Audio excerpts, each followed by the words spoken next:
BJD कार्यालय में पालित होइछि बिजू जन्म शतवार्षिकी उत्सव। अमर रहे बिजू पट्टनायक अमर रहे समस्ते सामिल है कि कहबे बिजू बाबू अमर रहे नवीन पट्टनायक जिंदाबाद। बिजू बाबू को बर्थ सेंटिनरी उत्सव आज ही शेष सेंटिनरी ईयर अवसर ओडिशावासी को सहित स्वीत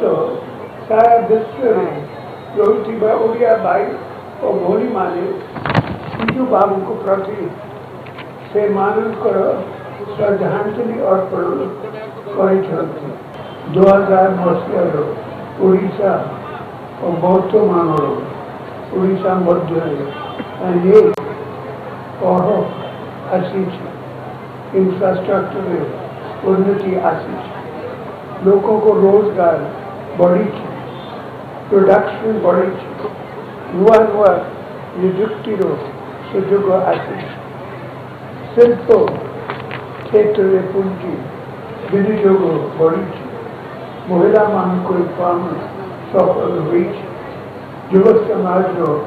आत्मविश्वास बढ़ी केंद्र सरकार अनेक योजना बंद कर आदिवासी और पछुआंचल लोक मान को स्वास्थ्य को अनदेखा कर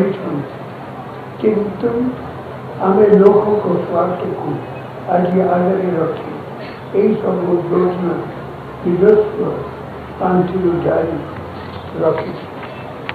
और आगामी दिन में जारी रही।